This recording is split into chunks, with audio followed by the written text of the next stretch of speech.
On ne t'a jamais prévenu. Un jour, tu te réveilleras, usé jusqu'à la moelle, et tu comprendras que ce qui te vide n'est pas la fatigue du corps, mais ce poison invisible, avoir toujours été disponible pour tout le monde, sauf pour toi. Tu veux savoir ce qui se passe quand une femme ose fermer la porte, quand, au lieu de répondre à l'appel du monde, elle décide pour la première fois de s'appartenir? Ce n'est pas juste une histoire de prioriser, c'est un bouleversement silencieux, une petite mort qui donne naissance à une femme radicalement nouvelle. Celle qui survit à ce passage ne regarde plus jamais la vie avec les mêmes yeux.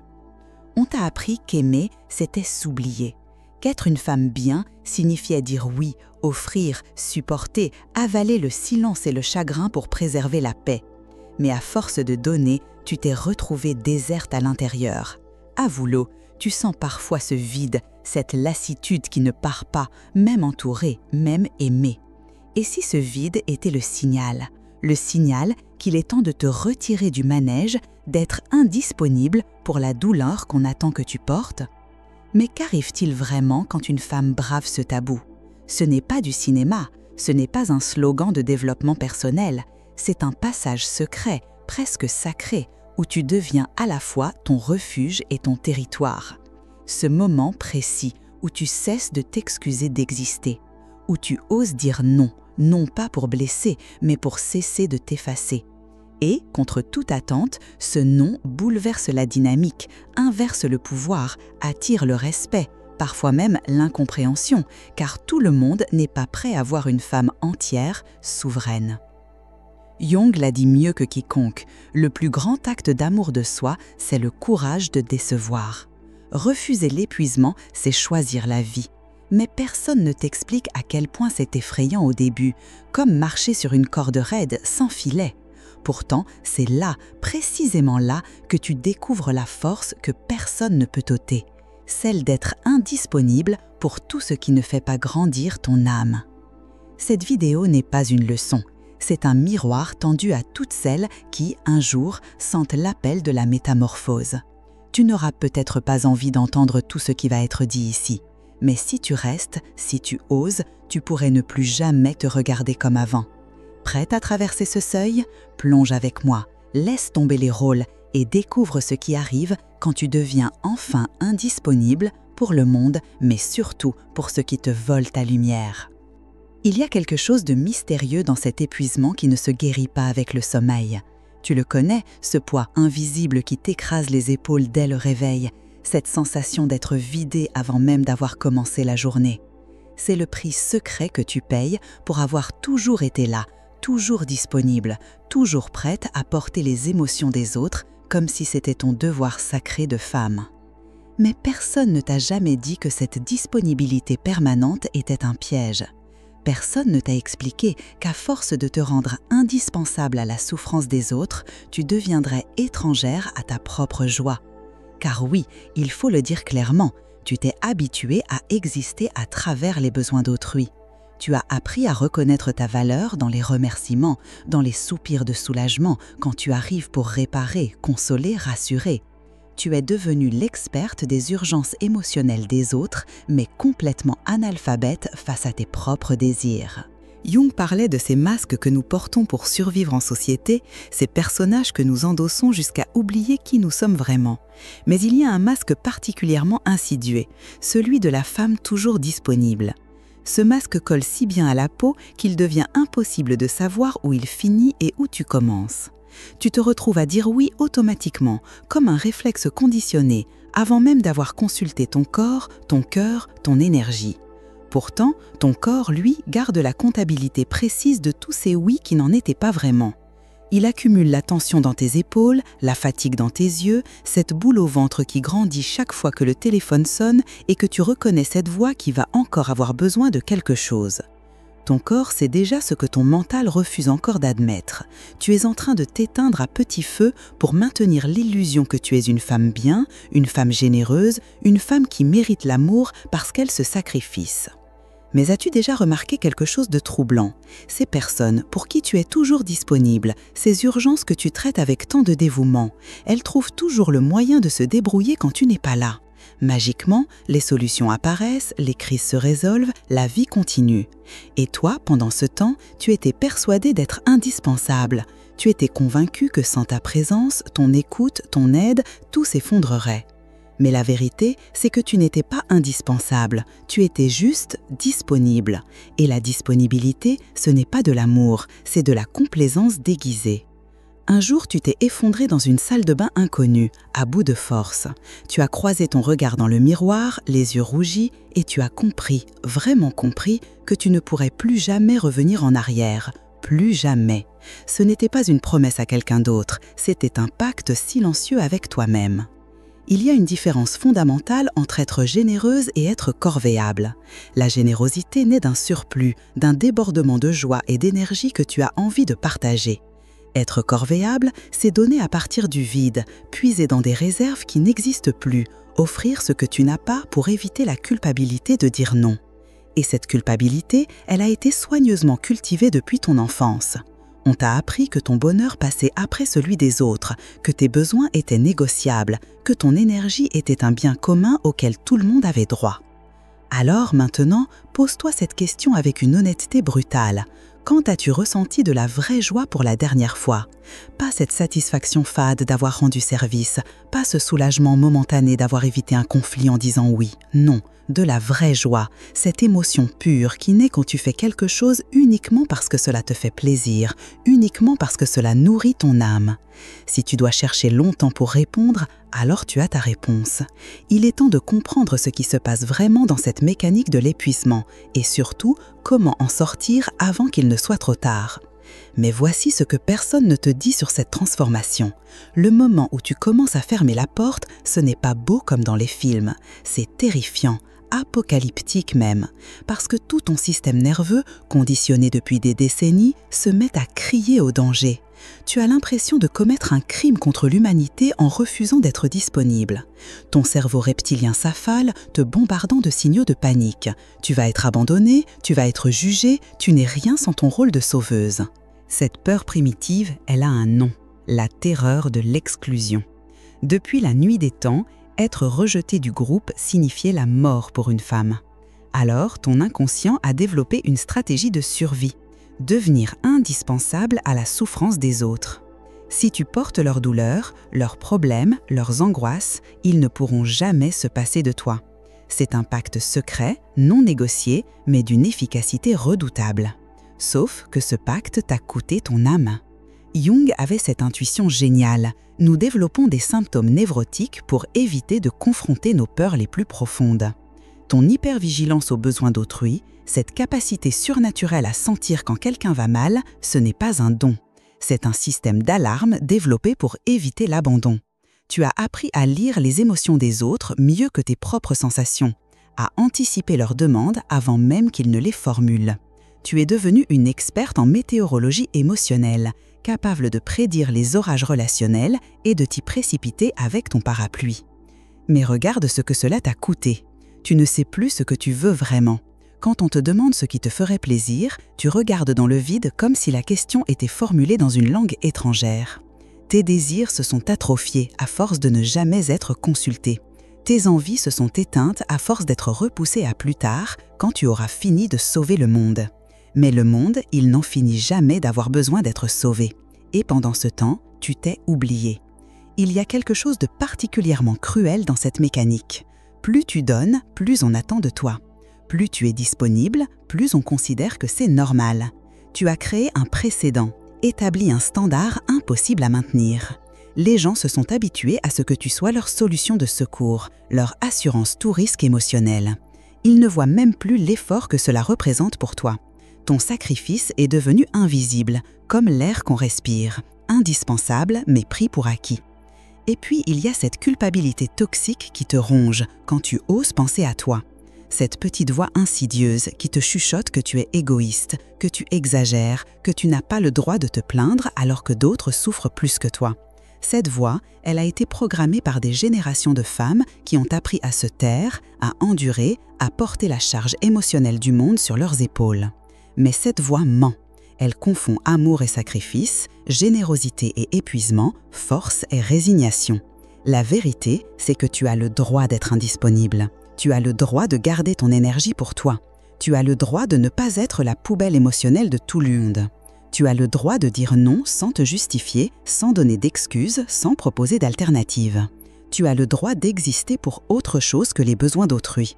Mais ce droit, personne ne va te l'accorder. Il faut que tu te l'accordes à toi-même. Et c'est là que commence le vrai travail. Car il ne suffit pas de comprendre intellectuellement que tu as le droit de te choisir. Il faut que tu ressentes cette vérité dans tes tripes, que tu l'incarnes dans tes actes, que tu la défendes contre tous ceux qui vont essayer de te faire culpabiliser. Et crois-moi, ils vont essayer. Parce qu'une femme qui cesse d'être disponible pour la souffrance des autres, c'est un bouleversement de l'ordre établi. C'est une révolution silencieuse qui dérange profondément ceux qui ont pris l'habitude de puiser dans ton énergie sans rien donner en retour. Et voilà que tu commences à dire non, timidement d'abord, comme un animal blessé qui sort de sa tanière. Le premier non t'arrache la gorge, te donne l'impression de commettre un sacrilège. Mais tu le dis quand même, et quelque chose se passe, quelque chose d'inattendu. Le monde ne s'effondre pas. La personne en face de toi ne meurt pas sur le coup. Elle trouve une solution, elle se débrouille, elle survit à ton refus. Et toi, pour la première fois depuis longtemps, tu respires un peu mieux. Mais ne te réjouis pas trop vite, car c'est maintenant que les choses sérieuses commencent. Ceux qui ont pris l'habitude de puiser dans ton énergie ne vont pas accepter ce changement de règle sans broncher. Ils vont déployer tout un arsenal de manipulation pour te ramener dans ton ancien rôle. D'abord, ils vont jouer la carte de la surprise blessée. Mais enfin, ce n'est pas ton genre de refuser. Qu'est-ce qui t'arrive? Comme si ton évolution était une maladie, comme si retrouver tes limites était un symptôme inquiétant. Puis viendra le chantage affectif, cette arme redoutable utilisée par ceux qui confondent amour et servitude. Si tu m'aimais vraiment, tu ferais cet effort. Je pensais pouvoir compter sur toi. Tu changes, tu deviens égoïste. Ces phrases sont des hameçons lancés directement dans ta culpabilité, des tentatives désespérées de te faire réintégrer ta prison dorée.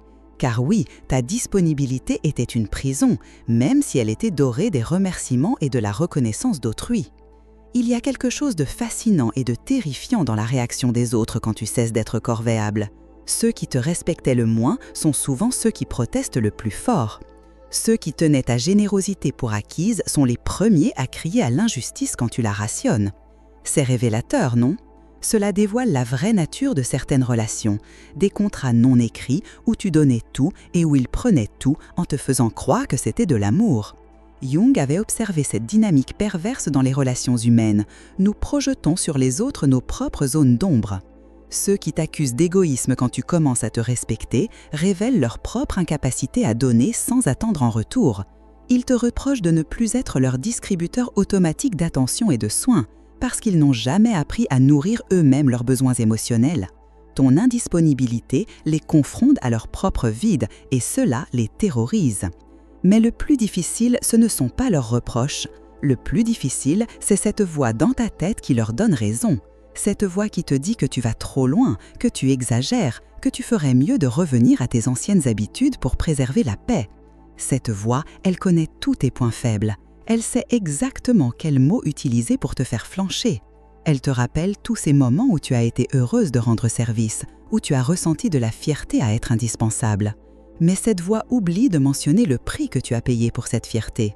Car il faut du courage pour décevoir, un courage immense même. Décevoir quelqu'un qui comptait sur toi, c'est accepter de voir la déception dans ses yeux, c'est prendre le risque qu'il te retire son affection, c'est choisir ton intégrité plutôt que son approbation. Et pour une femme conditionnée à plaire, à apaiser, à maintenir l'harmonie, c'est un acte révolutionnaire. C'est l'acceptation que tu ne peux pas être aimé de tous et surtout que tu n'en as pas besoin. Alors quand les pressions s'intensifient, quand on essaye de te culpabiliser, de te faire chanter, de te ramener dans ton ancien rôle, souviens-toi de ceci. Chaque non que tu prononces est un oui que tu te donnes à toi-même. Chaque limite que tu poses est un espace de liberté que tu récupères. Chaque fois que tu refuses d'être disponible pour ce qui te vide, tu deviens disponible pour ce qui te nourrit. Et ceux qui ne peuvent pas accepter cette nouvelle version de toi révèlent qu'ils n'aimaient pas vraiment qui tu étais, mais ce que tu faisais pour eux. Et puis arrive ce moment étrange, presque surréel, où tu te retrouves seul avec toi-même, vraiment seul.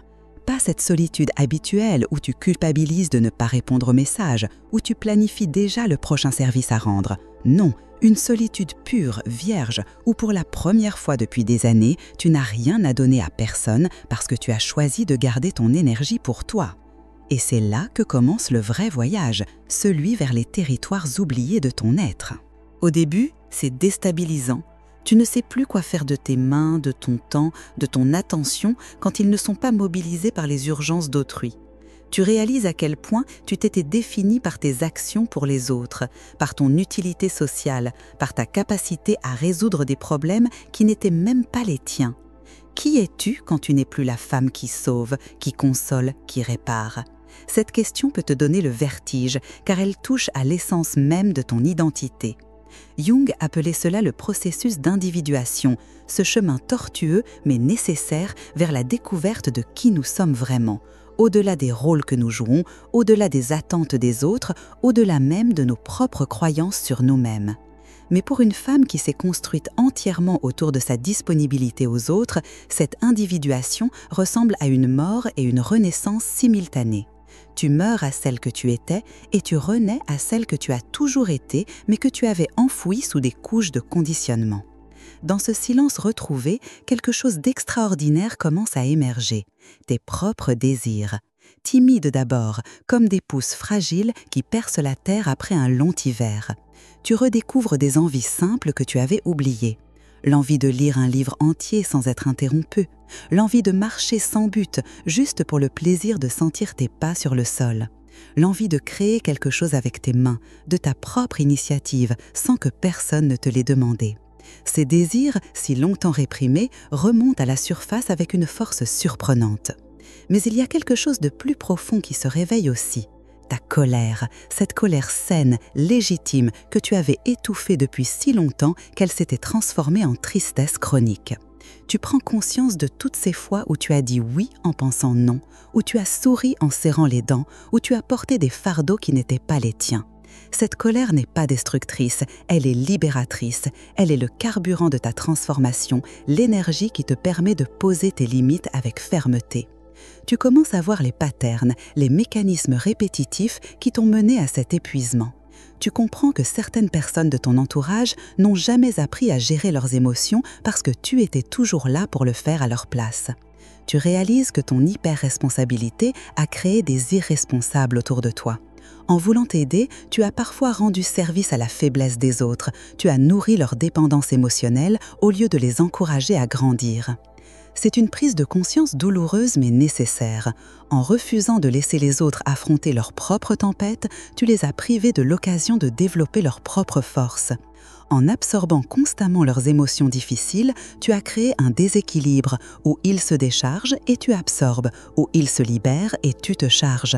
Cette dynamique n'était saine pour personne, mais elle était confortable pour eux et familière pour toi. Maintenant que tu commences à te retirer de cette danse toxique, tu observes avec un mélange de fascination et de tristesse comment certains réagissent. Ils paniquent, ils cherchent d'autres personnes pour remplir le vide que tu laisses, ils essaient de te culpabiliser pour te faire revenir. Mais toi, dans ta nouvelle solitude choisie, tu apprends quelque chose de fondamental.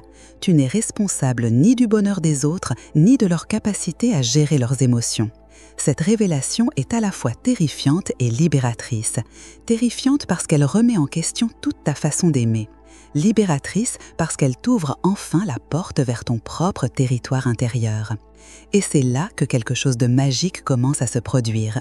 Quand tu cesses d'être disponible pour tout le monde, tu deviens disponible pour la vie elle-même. Les couleurs semblent plus vives, les saveurs plus intenses, les sensations plus riches. Comme si tu sortais d'un long coma émotionnel où tu percevais le monde à travers un filtre gris, celui de l'épuisement permanent. Maintenant que ton énergie n'est plus en fuite constante vers les autres, elle peut enfin circuler librement dans ton propre corps, réveiller tes sens endormis, ranimer ta joie de vivre. Tu découvres alors quelque chose d'extraordinaire. Quand tu te respectes, les autres commencent à te respecter aussi. C'est presque troublant au début, cette nouvelle dynamique.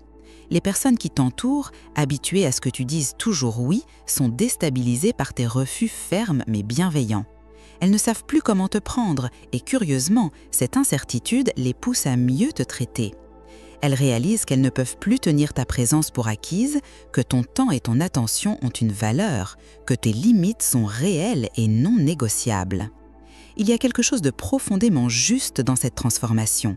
Jung avait cette intuition que nous enseignons aux autres comment nous traiter par la façon dont nous nous traitons nous-mêmes. Quand tu t'accordais si peu de valeur que t'offrais ton énergie à qui la demandait, tu envoyais le message que tu étais corvéable, que tes besoins étaient facultatifs, que ton bien-être était négociable. Maintenant que tu poses des limites claires, que tu honores tes propres besoins, que tu choisis soigneusement où investir ton énergie, tu émets une fréquence différente. Tu attires le respect au lieu de la dépendance.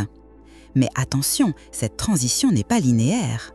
Il y a des jours où l'ancienne toi refait surface, où la culpabilité t'assaille, où tu es tenté de revenir à tes anciens patterns pour éviter l'inconfort du changement. Ces moments sont normaux, ils font partie du processus.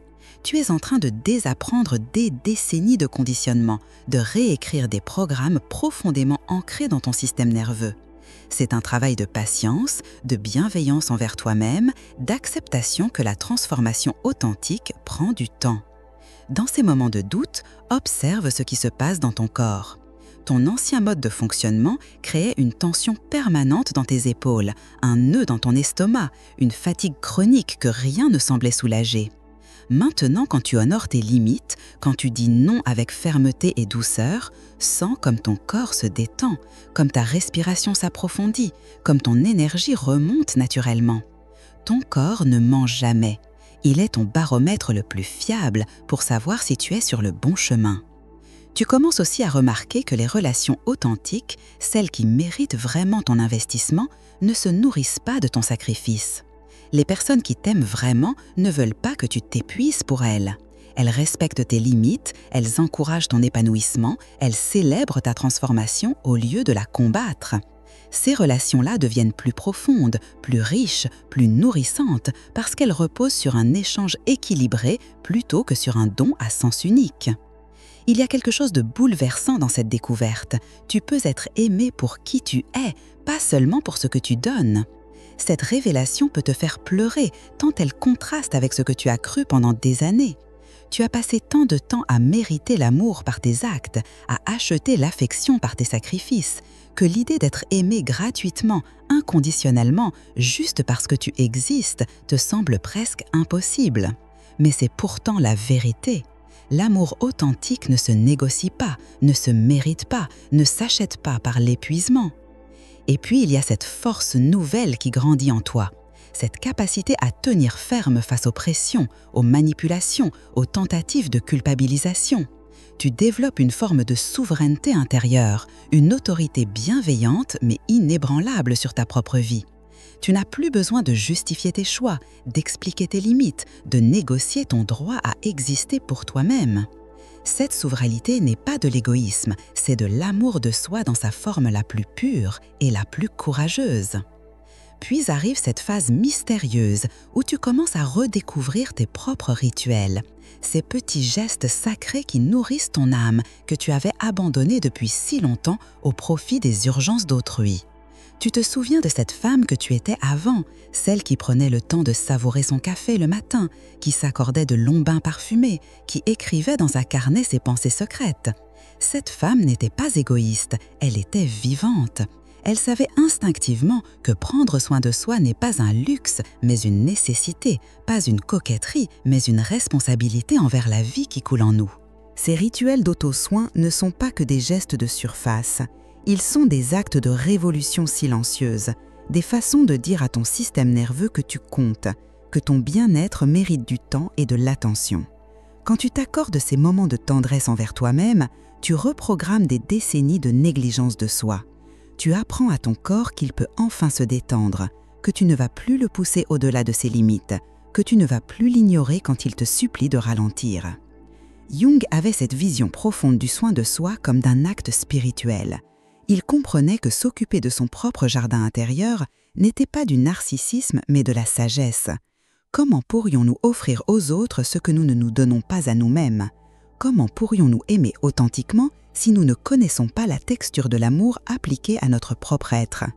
ces questions te traversent maintenant avec une clarté nouvelle, comme si un voile s'était levé sur des vérités que tu avais toujours sues mais refusais d'entendre. Dans cette nouvelle intimité avec toi-même, tu découvres des aspects de ta personnalité que tu avais oubliés ou réprimés. Tu retrouves ton sens de l'humour, cette légèreté qui t'habitait avant que le poids du monde ne se pose sur tes épaules. Tu redécouvres ta créativité, cette force vive qui demandait à s'exprimer, mais que tu avais mise en sourdine pour te concentrer sur les problèmes des autres. Tu reconnectes avec tes opinions, tes goûts, tes préférences, tous ces petits détails qui font ton unicité et que tu avais gommés pour éviter les conflits. Il y a quelque chose de profondément émouvant dans ces retrouvailles avec soi-même. C'est comme rencontrer une amie d'enfance après des années de séparation et réaliser qu'elle était là, quelque part en toi, attendant patiemment que tu aies le courage de revenir vers elle. Cette partie de toi qui sait ce qu'elle veut, qui a des rêves et des aspirations, qui vibre à certaines musiques et s'émeut dans certains paysages. Cette partie authentique qui n'a pas besoin de se justifier d'exister. Mais voici ce qui est encore plus bouleversant. Tu commences à attirer des personnes différentes dans ta vie, comme si ton nouveau rapport à toi-même émettait une fréquence qui résonnait avec d'autres âmes en quête d'authenticité. Les relations superficielles, celles qui se nourrissaient de ton sacrifice, s'étiolent naturellement.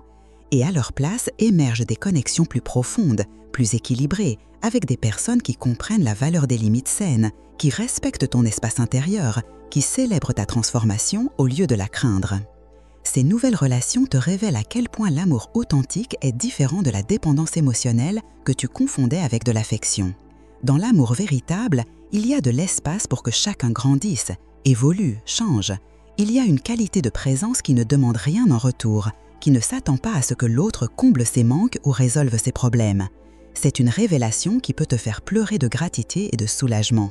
Tu peux être aimé sans te vider, chéri sans te sacrifier, apprécié sans t'oublier. Et dans cette nouvelle façon d'être en relation, tu découvres que ton indisponibilité pour ce qui te vide t'a rendu incroyablement disponible pour ce qui te nourrit.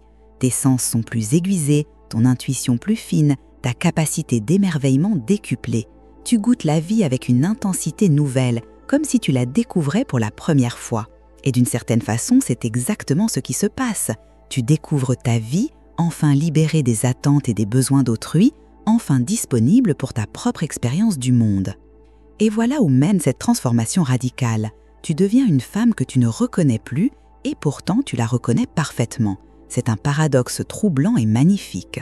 Cette nouvelle version de toi, souveraine et sereine, forte et vulnérable à la fois, c'est celle que tu as toujours été au fond, avant que la vie ne t'apprenne à te trahir pour appartenir au monde. Tu réalises avec une émotion profonde que tu n'as pas changé, tu es redevenu. Tu as simplement ôté les masques, abandonné les rôles, cessé de jouer en personnage qui ne te ressemblait pas. Cette femme que tu es maintenant ose occuper l'espace qui lui revient. Elle ne se fait plus toute petite pour rassurer les autres sur leur propre importance, elle ne diminue plus sa lumière pour éviter d'éblouir ceux qui ont choisi l'ombre, elle assume sa pleine présence, sa beauté naturelle, son intelligence, sa sensibilité, comme des dons à célébrer plutôt que comme des défauts à cacher. Et cette assomption de soi, cette réconciliation avec sa propre grandeur, a quelque chose de sacré qui dépasse largement le développement personnel ou la psychologie de comptoir. Jung parlait de cette phase de la vie où nous cessons de vivre pour les attentes d'autrui et commençons enfin à vivre pour notre propre accomplissement. Il appelait cela la seconde moitié de l'existence, celle où nous nous tournons vers notre monde intérieur, non plus pour fuir la réalité, mais pour la rencontrer plus profondément, plus authentiquement. Pour toi, cette seconde moitié a commencé le jour où tu as choisi de fermer la porte aux demandes incessantes et de l'ouvrir à tes propres aspirations. Mais voici ce qui est peut-être le plus surprenant dans cette métamorphose. Ton impact sur le monde n'a pas diminué, il s'est transformé. Avant, tu aidais les autres en te vidant, en puisant dans des réserves qui n'existaient plus, en donnant ce que tu n'avais pas. Maintenant, tu aides à partir de ton plein, de ton débordement, de ta joie authentique. Et cette aide-là a une qualité différente. Elle ne crée pas de dépendance, mais inspire l'autonomie. Elle ne nourrit pas la faiblesse, mais révèle la force. Elle ne maintient pas les autres dans leurs problèmes, mais les invite à découvrir leurs propres solutions. Les personnes qui croisent ton chemin sentent immédiatement cette différence. Il y a quelque chose dans ta présence qui les autorise à être elles-mêmes, qui leur donne la permission de poser leurs propres limites, de s'écouter, de se respecter. Sans rien dire, sans donner de conseils, tu incarnes la possibilité d'une autre façon d'être au monde. Tu deviens un exemple vivant qu'il est possible de s'aimer sans narcissisme, de se protéger sans égoïsme, de se choisir sans cruauté. Cette influence silencieuse est peut-être le plus beau cadeau que tu puisses offrir à l'humanité. Montrer qu'une femme épanouie, respectueuse de ses limites, connectée à ses désirs, n'est pas une menace pour l'harmonie du monde, mais sa condition même. Car comment pourrait-il y avoir de vraie paix dans un monde où la moitié de l'humanité s'épuise à porter les fardeaux de l'autre moitié? Comment pourrait-il y avoir de l'équilibre dans des relations où certains donnent tout et d'autres prennent tout? Maintenant, quand tu croises le regard d'une femme épuisée, de celle qui court partout pour tout le monde sauf pour elle, tu reconnais immédiatement cette souffrance que tu as vécue. Et parfois, ton simple exemple suffit à planter une graine dans son esprit. L'idée qu'il existe peut-être une autre façon de vivre, une façon où elle pourrait enfin compter parmi ses propres priorités. Tu n'as pas besoin de la convaincre ou de lui faire la morale. Ta transformation parle d'elle-même, rayonne d'elle-même, inspire d'elle-même. Et toi, dans cette nouvelle version de ton existence, tu goûtes enfin à quelque chose que tu n'avais jamais vraiment connu, la paix profonde. Pas cette paix factice obtenue en évitant les conflits, en disant oui quand tu penses non, en sacrifiant tes besoins pour maintenir l'harmonie. Non, la vraie paix, celle qui naît quand ton extérieur est aligné sur ton intérieur, quand tes actes correspondent à tes valeurs, quand ta vie reflète enfin qui tu es vraiment. Cette paix-là, personne ne peut te la prendre parce qu'elle ne dépend de personne d'autre que toi. Elle est le fruit de ton courage, la récompense de ta fidélité à toi-même, le trésor que tu as découvert en osant être indisponible pour tout ce qui ne te ressemblait pas. Alors voilà où nous en sommes arrivés ensemble, toi et moi, au terme de ce voyage vers ton territoire intérieur. Tu as traversé la peur de décevoir, affronté la culpabilité de te choisir, survécu aux pressions de ceux qui voulaient te ramener dans ton ancien rôle. Tu as découvert que l'indisponibilité n'est pas de l'égoïsme, mais de l'amour de soi, que les limites ne sont pas des murs, mais des ponts vers l'authenticité. Et maintenant, tu te tiens debout dans ta propre vie, non plus comme une spectatrice de ton existence, mais comme son actrice principale, non plus comme la solution aux problèmes d'autrui, mais comme la gardienne de tes propres rêves. Cette transformation que tu viens de vivre, elle ne s'arrête pas ici. Elle va continuer à se déployer dans chaque choix que tu feras, dans chaque non que tu prononceras avec fermeté et douceur, dans chaque moment où tu choisiras ton épanouissement plutôt que l'approbation d'autrui. Tu portes maintenant en toi quelque chose d'inestimable, la certitude que tu as le droit d'exister pour toi-même, que ton bonheur n'est pas négociable, que ton énergie est précieuse et mérite d'être investie consciemment. Cette certitude, personne ne pourra jamais te l'enlever parce qu'elle est née de ton propre courage. Et toi, dis-moi, quelle a été la dernière fois où tu as osé dire non, juste pour te choisir? Comment as-tu vécu ce moment? Partage ton expérience. Chaque histoire allume une étoile pour une autre femme. Regarde-toi maintenant avec les yeux de celle que tu étais au début de ce parcours. Cette femme épuisée, toujours disponible, qui se cherchait dans le regard des autres et ne trouvait que du vide. Peux-tu croire à quel point tu as évolué, à quel point tu as grandi? Tu es passé de la survie à la vie, de la réaction à la création, de l'épuisement à l'épanouissement. Et ce passage, tu l'as fait seul, avec ton propre courage, en puisant dans des ressources que tu ne savais même pas posséder. C'est cela la vraie force d'une femme, cette capacité à renaître de ses propres cendres, à transformer sa blessure en sagesse, sa fragilité en pouvoir. Mais souviens-toi aussi que cette transformation n'est pas un acquis définitif. Elle demande une vigilance bienveillante, un entretien quotidien, comme un jardin secret qui a besoin d'attention pour continuer à fleurir. Il y aura encore des moments où l'ancienne toi tentera de refaire surface, où la culpabilité frappera à ta porte, où tu seras tenté de revenir à tes anciens patterns pour éviter l'inconfort de la croissance. Dans ces moments-là, reviens à cette vérité simple. Tu as le droit d'être indisponible pour tout ce qui ne nourrit pas ton âme. Tu as le droit de préserver ton énergie pour ce qui compte vraiment. Tu as le droit d'être heureuse. Et si cette histoire a résonné en toi, si elle a éveillé quelque chose que tu croyais endormi à jamais, alors peut-être est-ce le moment de laisser une trace de ce passage. non pas par obligation, mais par reconnaissance envers cette part de toi qui a eu le courage d'écouter jusqu'au bout. Partage cette révélation avec d'autres femmes qui pourraient en avoir besoin, commente pour témoigner de ta propre transformation, abonne-toi pour continuer à nourrir cette femme nouvelle que tu deviens. Car chaque geste de soutien est aussi un geste d'amour envers celle que tu étais et celle que tu choisis d'être maintenant.